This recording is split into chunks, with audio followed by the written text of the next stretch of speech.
Yeah, so hi all. Today I'll be taking the FLS on the topic Tyke Gateway.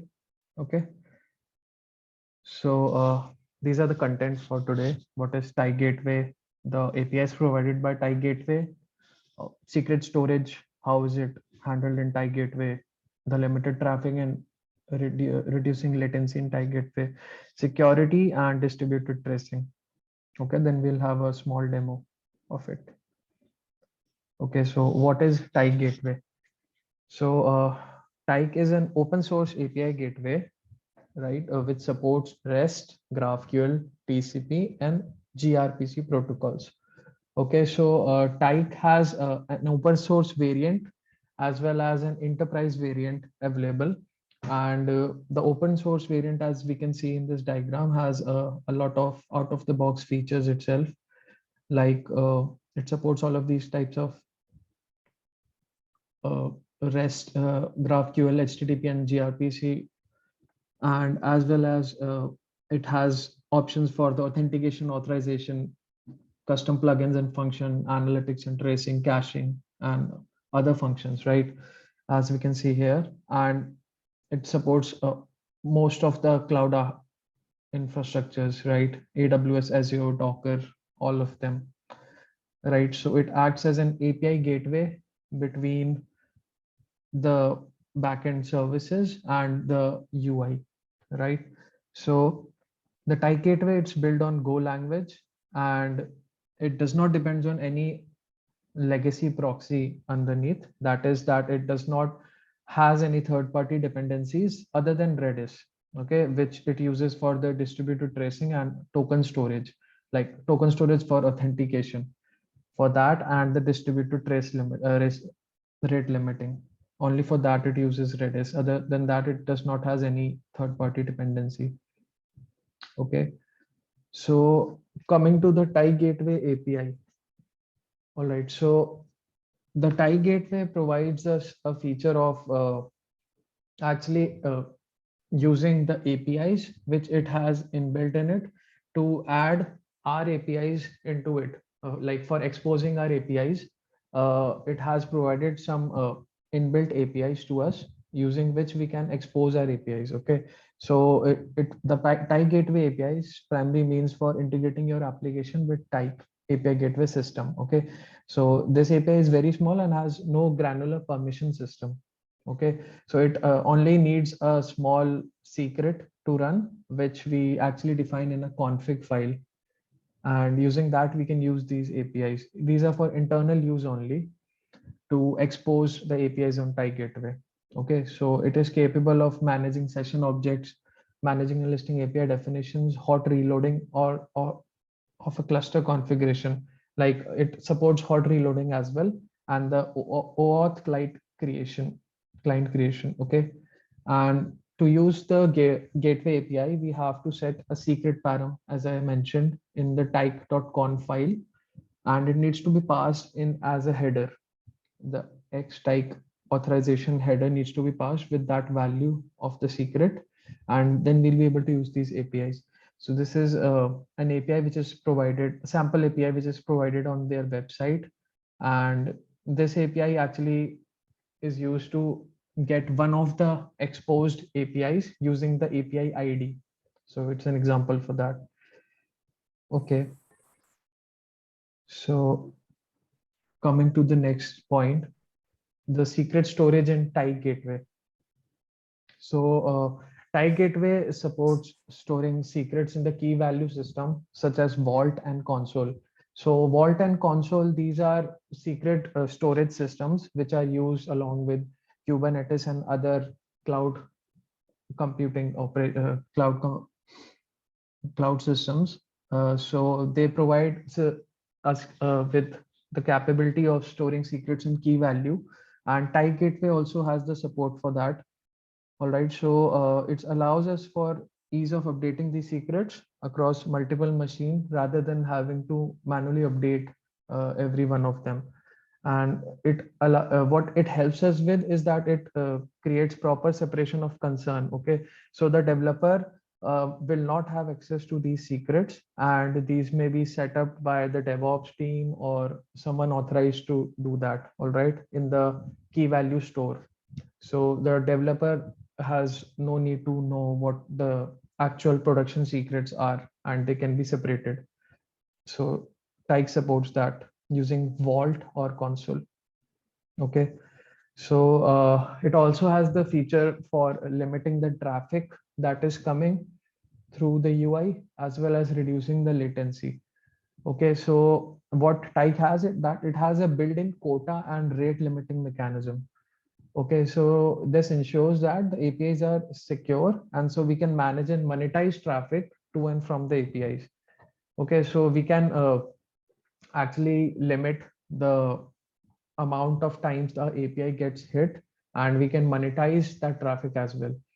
Okay, and we can specify a global rate limiting as well as the API specific rate limiting. Okay, so the global one would work with all of the APIs, and we can also specify for a single one.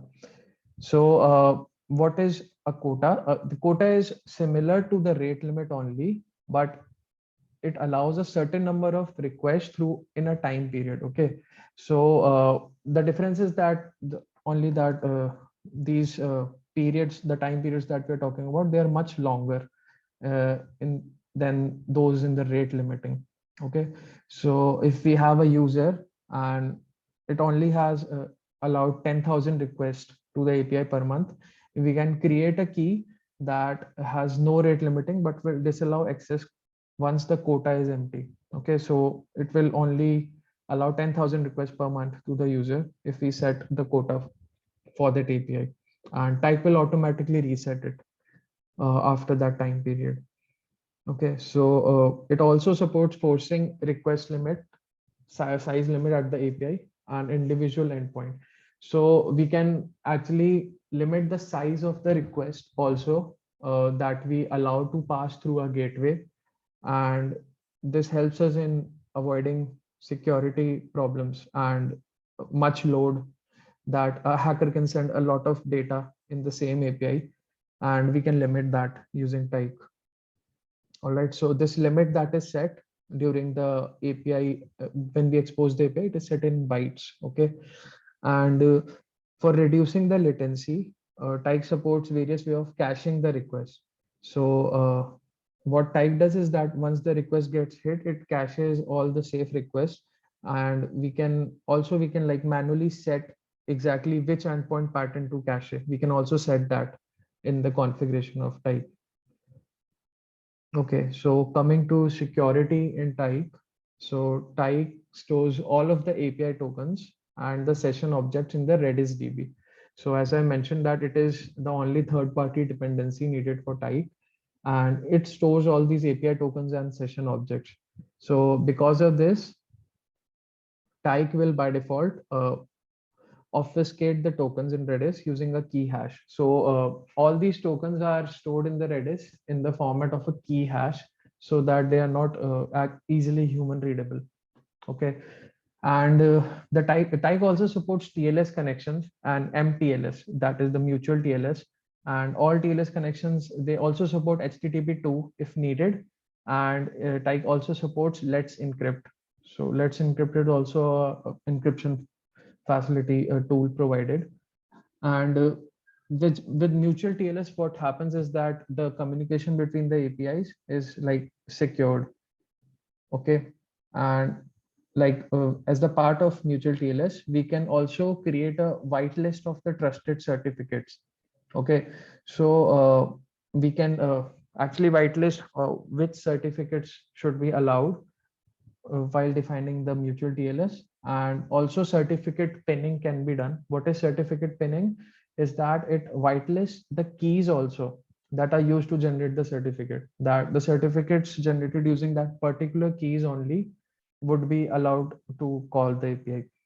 Okay, and Tyke also supports various other ways to secure our API. That is, we can it supports bearer tokens, HMAC, JWT, OAuth, and OpenID Connect functionalities. So these are like different standards for security, and it supports like all of them, even in the open source. functions, right? So this is all about security. Now, when we use a gateway, we definitely would like to have a distributed tracing mechanism in it. All right. So what is distributed tracing? Like it is also called distributed request tracing. So it is the method which is used to profile and monitor applications, especially those built using microservice architecture. Okay. So when a request comes in, we pinpoint that request and we store it at some place so that we would be able to monitor what was there in the request, what was, if there is some failure, we would be able to observe it as well. And that is done using distributed tracing. Okay, and in microservice architecture, it is mostly required because the requests are coming from for multiple different microservices, right? And response is also coming from multiple of them. So it helps us in identifying issues in any case. So Tyke supports open tracing. Open tracing is a framework that is used for tracing. It's a tool. So this allows services which have distributed tracing enabled for instrumentation to work seamlessly with the Tyke gateway. So each service we can enable the distributed tracing in them as per the open tracing standards, and Tyke gateway would actually be able to show us these tracing, right? It supports Jaeger and Zipkin for the tracing purposes. All right, so these are tools for visibility of the tracing. And Tyke, what it does is that it automatically propagate the tracing headers to API when tracing is enabled. So all of the headers related to tracing, they will go directly to the API, and it would help in actually identifying the issues in case they occur. Okay, so these are most of the functionalities that Tyke provide, which I've covered here. So let's try out the Tyke gateway. Okay, so what I did was that I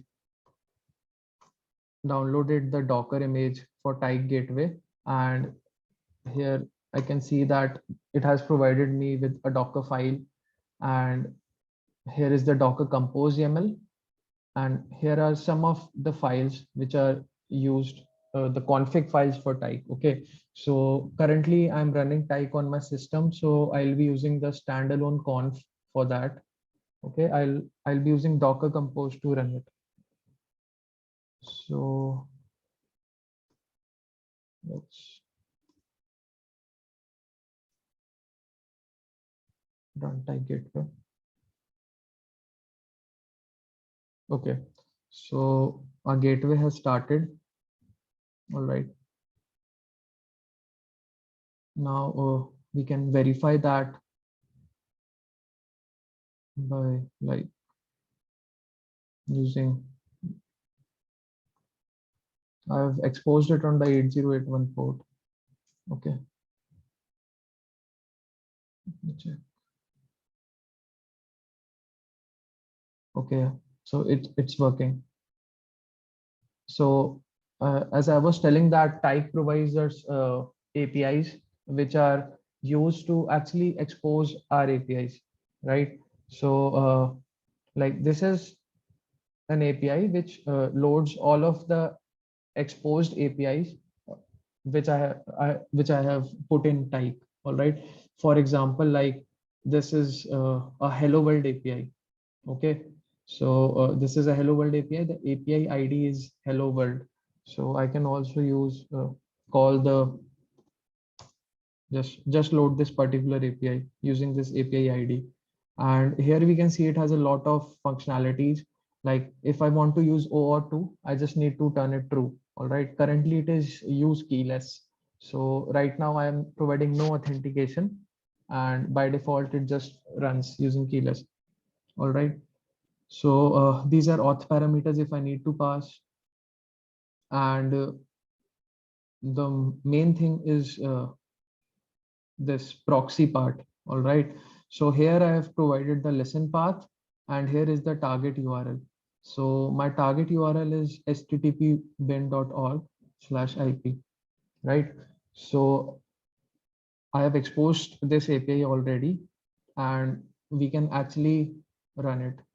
like all I need to do is paste this exposed path here, and the API should work as expected. All right. So this was the HTTP bin API, which provides me the IP. All right. So we have just exposed it. And now I'll show like how we actually expose this API. So this is a post call provided by type. All right. Here, what all the things that I need to pass, like for example, I have to pass the name. So I'll just put hello world 4 here. The slug that is the API ID. It should be unique for all of the APIs. All right. I'm not using any authorization for now. Then, okay, so the path I'm exposing is hello world 4, and the target URL can be anything. Like I can put in the http bin.org. That's it. Okay. And now I just need to post this. So along with this, you can also see I'm passing this authorization header. Foo, it has been defined in my configuration file. I'll show that as well. And I just have to post this. So the new API has been exposed, the Hello World 4 API. And after exposing this API, there's one more thing that we need to do, that is the hot reload. All right. Otherwise, I have to restart the TIE gateway. So instead of that, I can also do the hot reload here. So the hot reload has happened, and now the API is available for the TIE gateway. So I just need to call this path.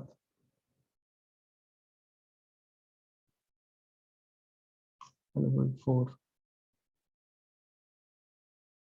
Okay. So the API has been executed, and this was the path that we had exposed, http bin.org.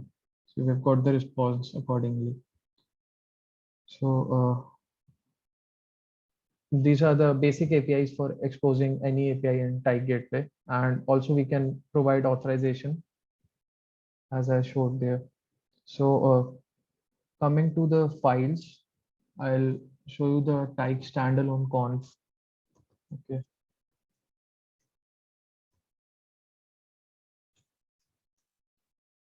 So here we can see that listen port has been defined. So the secret here is different, but in the Docker Compose file, I have overridden it with the foo secret FOO. I've overridden it in the Docker Compose. And this is the Redis configuration that has been provided here. So when we run the TIE gateway in the Docker Compose, I've also provided the command to run Redis along with it. So these are the configurations for that Redis. All right.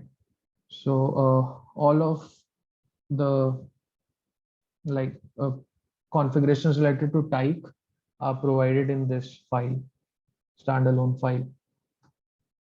Okay. And this is the Docker Compose file. So here I have overridden that secret in the environment. Right. And I've exposed it on the 8081 port. Okay, so this was all about TIE gateway. So do we have any questions?